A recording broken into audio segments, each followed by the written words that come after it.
السلام عليكم، صباح الخير. قبل ما نبدأ الفيديو بتاعنا النهارده بقى بنسمي الله ونصلي على رسول الله. بسم الله الرحمن الرحيم. اللهم صل وسلم وبارك على سيدنا محمد وعلى آله وصحبه وسلم صلاة تنحل بها العقد وتنفرج بها الكروبات.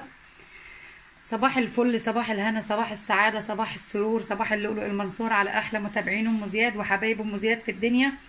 النهارده بقى يا حبايب قلبي محتارين على الأكل. قلنا نعمل إيه؟ قلنا نعمل صينية مكرونة بشاميل ونعمل جنبها حتتين لحمة كده مسلوقين ونتكل على الله. ودلوقتي يا حبايب قلبي احنا نزلنا بعصاج اللحمه قبل كده كم مره. دي البصل اهو، انا طبعا بحب اعمل البصل كتير عشان بيدي الاكل طعم وبيدي له نكهه حلوه. وده نص كيلو لحمه معلقه عليها اهوت زي ما انتم شايفين بالشكل والجمال ده. برضو بحط على اللحمه الورق اللوري والحبهان والمستكه والفلفل الرومي ودنش السكر اللي بيسوي اللحمه بسرعه، شعره سكر. ومعاكم البصل اهو على النار واحنا معاكم. دي اللحمه بتاعتنا يا حبايب قلبي، ده نص كيلو لحمه جايبينها من عند الجزار، لحمه بلدي. ولازم تكون ملبسه كده يا حبايب قلبي زي ما انتم شايفين بالشكل ده، عشان بسم الله الرحمن الرحيم عشان بتبقى حلوه. الملبسه بتبقى حلوه في الحاجه احسن من اللحمه الحمراء يعني. يا حبايب قلبي هنزل عليها بقى بالتالي عشان انا بصور بايد واحده. احط عليها التوابل بتاعتها كلها واسيبها بقى ايه مع نفسها كده عما نجهز الحاجه. دي اللحمه بتاعتنا يا حبايب قلبي خلاص بدات تستوي. هنزل عليها بقى ما شاء الله بالطماطم. الطماطم دي بتضيع الزفاره بتاع اللحمه لو فيها يعني زفاره، وبتدي طعم للمكرونه وبتدي طعم جدا للحمه العصاج بتاع اللحمه اهو يا حبايب قلبي زي ما انتم شايفين بالشكل ده. حالا بقى نسلق المكرونه ونعمل البشاميل مع بعض عشان بس ما نتاخرش، لان اليوم في الشتاء قصير وبيعدي بسرعه جدا جدا جدا زي ما انتم عارفين. ده يا حبايب قلبي بقى اللحمه خلاص بتاعتنا اتعصجت اهيت. ده قدر كده على النار، هننزل فيه السمنه البلدي اللي احنا مسيحينها. بسم الله الرحمن الرحيم. انا طبعا بصور بايد واحده مش عارفه مش مالكه يعني.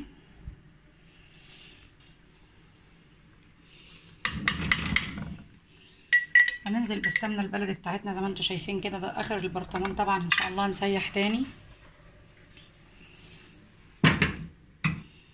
زي ما انتم شايفين يا حبايب قلب. السمنه البلدي ما شاء الله تبارك الله مخرزه ازاي زي ما انتم شايفين كده، بدات تسيح اهيت، ريحتها طالعه جميله جميله جميله ما شاء الله. ده يا حبايب دقيق ست البيت لكل الاغراض ما شاء الله عليه. هننزل كده بقيمه 3-4 معالق عشان اللي بصور.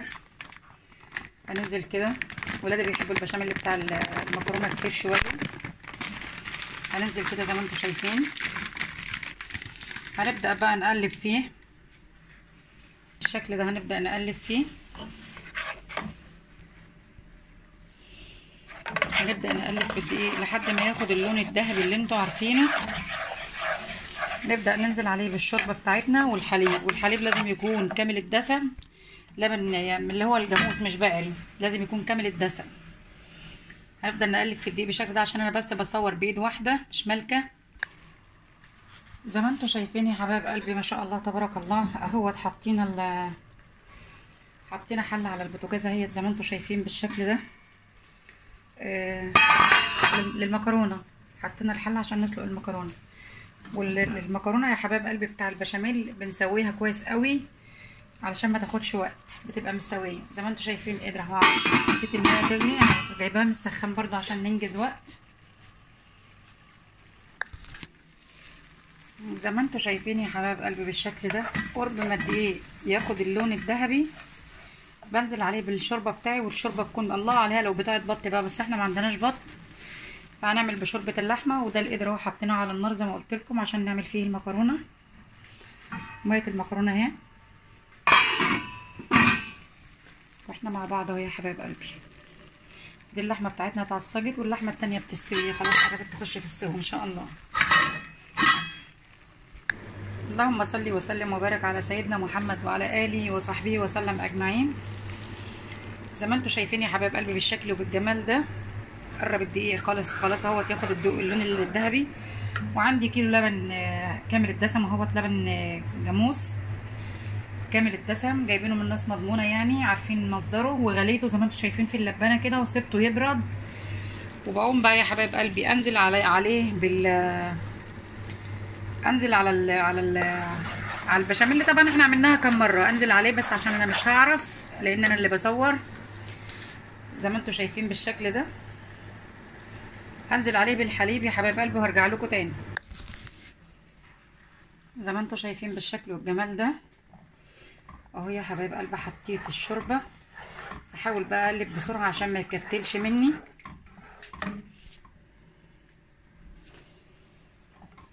لما تبقى عامله زي القشطه كده ما شاء الله تبارك الله بقى، بنطفي البوتاجاز ونسيبها تبرد وبعدين يبقى نحط فيها بيض. مش عايزه تحطي بيض خلاص انت حره حسب الرغبه يعني.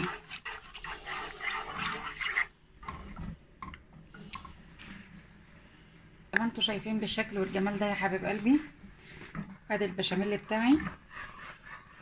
هفضل اقلب فيه بقى لحد ما يعمل زي المهلبيه كده. قرب ما تيجي تلف حط عليه شويه ملح وشويه فلفل اسود وسيبه يبرد خالص. عايزه تحط عليه البيض تحطي. ما شاء الله زي ما انتم شايفين بالشكل والجمال ده، ولا مكتل ولا اي حاجه خالص. مش عارفه والله اقلب لان انا اللي بصور والميه قربت تغلي.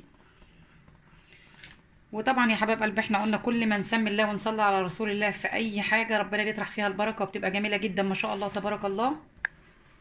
ايوه هي الحته دي بقى كده. البشاميل بتاعنا بقى ناضج واستوي جدا جدا جدا وراح منه طعم الدقيق.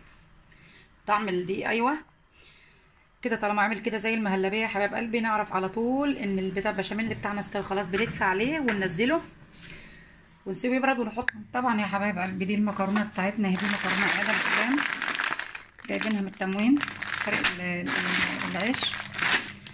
هنفتحها بقى ان شاء الله طبعا احلى مكرونه اللي هي الملكه والحاجات دي ما شاء الله تبارك الله.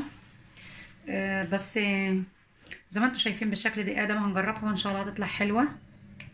احنا معاكم زي ما انتم شايفين يا حبايب قلبي بالشكل ده. المكرونه ميه المكرونه غليت. هبدا بس احط فيها نقطه زيت كده صغيره عشان المكرونه بس ما تمسكش في بعضها. بسم الله الرحمن الرحيم. اللهم صل وسلم وبارك على سيدنا محمد وعلى اله وصحبه وسلم. بسم الله. هقلبها بقى يا حبايب قلبي. والمكرونه بتاعتنا خلاص بدات تخش في السوا ما شاء الله زي ما انتم شايفين بالشكل والجمال ده. بنسوي المكرونه بتاع البشاميل يا حبايب قلبي بنسويها كويس. ده البشاميل بتاعي برد. الصينيه يا حبايب قلبي غسلناها زي ما انتم شايفين بالشكل والجمال ده. عشان ايه؟ ولازم المطبخ بتاعك كده يكون رايق ونضيف وجميل زي ما انتم شايفين كده. والحاجه مترتبه والحاجه يعني ايه مرتبه ومحطوطه كويس. اهو يا حبايب قلبي واحنا معاكم يا حبايب قلبي بالشكل ده. نطفي الشفاط عشان الصوت. زي ما انتم شايفين يا حبايب قلبي بالشكل ده البشاميل بتاعي برد. عايزين تحطوا فيه بقى بيض عايزين مش عايزين براحتكم حسب الرغبه. طبعا المكرونه اتسلقت وادي اللحمه اتعصجت اهي ما شاء الله تبارك الله. بس هنشيل الحاجات اللي فيها دي اللي هو اللوري والحاجات دي هنشيلها بسرعه كده. والاول يا حبايب قلبي المكرونه بتاعتنا اهي ما شاء الله تبارك الله اتسلقت. هنيجي كده يا حبايب قلبي على الصينيه بتاعتنا ما شاء الله نقصها بشاميل زي ما انتم شايفين كده يا حبايب قلبي. هقص الصينيه بشاميل عشان ما تلزقش. الله اكبر الله اكبر الله اكبر الله اكبر. طبعا ده الاذان بتاع العصر عشان بس المكرونه بتاعتنا ما تلزقش. وطبعا النهارده ما فيش صيام. النهارده حطينا البشاميل اللهم لا حول ولا قوه الا بالله في الصينيه زي ما انتم شايفين كده. هنبدا بقى نقلب المكرونه مع بعض كلها كده. اللهم صل وسلم وبارك على نبينا محمد وعلى اله وصحبه وسلم اجمعين. هنزل عليها بقى يا حبايب قلبي بالبشاميل بتاعي زي ما انتم شايفين بالشكل ده. بسم الله الرحمن الرحيم. اهو هنخلي بس على قد الوش بس. طبعا عشان ولادي طبعا اللي هياكلوا الاكل واحنا انا عندي الجلافزات والله بس مش بحب البسها يعني بتلخمني. اللهم صل وسلم وبارك على نبينا محمد. وولادي يا حبايب قلبي ما بيحبوش المكرونه بيضه لازم احط عليها طماطم زي ما انتم شايفين كده. احط عليها طماطم اللي احنا عاملينها في الفريزر يعني. ما بيحبوش الطماطم ما بيحبوش البشاميل الابيض يعني. هي حالا تفك لان المكرونه سخنه والبشاميل برده دافي شويه. ودي طبعا احلى كوبايه شاي عملها لي زيزو، ربنا يخليه لي يا رب. اشربها وانا بعمل الاكل كده اهو يا حبايب قلبي بالشكل ده. هننزل بقى بنص المكرونه، شايفين كده يا حبايب قلبي بقى. هنبدا ننزل بنص المكرونه زي ما انتم شايفين. شيل بتاع دي يا زياد.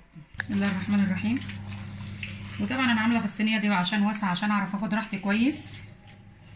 عايزه اقول لكم الريحه طالعه ما شاء الله تبارك الله جباره اهو. طالعه كويس زي ما انتم شايفين بالشكل ده. طبعا انا قدت الفرن. انا بقى طبعا الفرن بتاعي ما فيش اللي هو ال 180 وال 190 اللي بنقول عليها دي. انا قدت الفرن يعني، وما شاء الله هو سخن بيبقى حلو ان شاء الله. لما اي حاجه بتعمليها تسخني الفرن بيبقى جميل ما شاء الله. نبدا بقى ننزل بالعصاق بتاع اللحمه بتاعنا الرحيم زي ما انتم شايفين بالشكل ده. اللهم صل وسلم وبارك على نبينا محمد. اللحمه كتيره ما شاء الله بس كده احسن اهو زي ما انتم شايفين بالشكل ده. هبدا اخلص الكميه بتاعي كلها كده. اللهم رب هذه الدعوه التامه والصلاه القائمه اتي سيدنا محمدنا الوسيله والفضيله والدرجه العاليه الرفيعه. زي ما انتم شايفين يا حبايب قلبي وزعنا اللحمه بالشكل ده. هنبدا برضو ننزل عليها ببقيه المكرونه. بسم الله الرحمن الرحيم اهو يا حبايب قلبي. نسخن لان الفرن شغال والشاي هيبرد زي ما انتم شايفين بالشكل ده. بسم الله الفاكهه ده بس عشان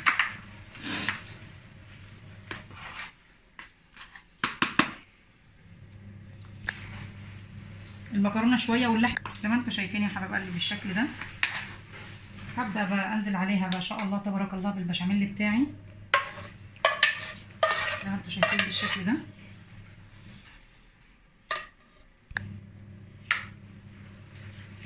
زي ما انتم شايفين يا حبايب قلبي بالشكل ده. فضينا البشاميل كله. هنحط عليها بقى الله لو كان في جبنه موزاريلا او جبنه شيدر بتبقى جميله جدا، بس احنا هنحط على وشها بيضه واحده عشان بس وشها يحمر وهندخلها الفرن.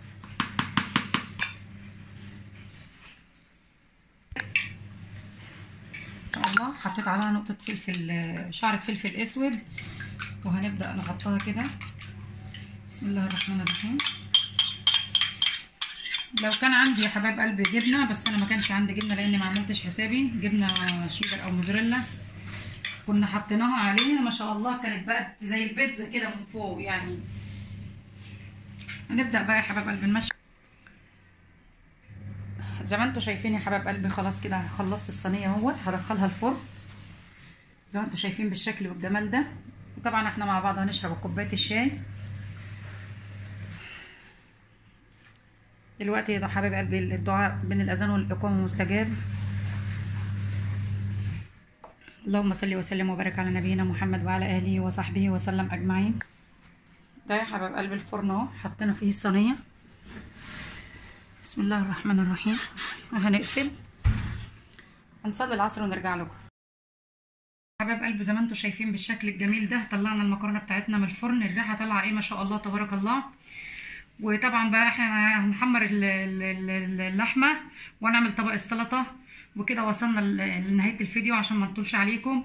واللي ما اشتركناش بقى في القناه يشترك لنا في القناه ويفعل الجرس عشان يوصلوا كل جديد مننا. وما تنسوناش بقى بلايك وشير وسبسكرايب للقناه. والى اللقاء في فيديو اخر ودمتم في امان الله. السلام عليكم ورحمه الله وبركاته.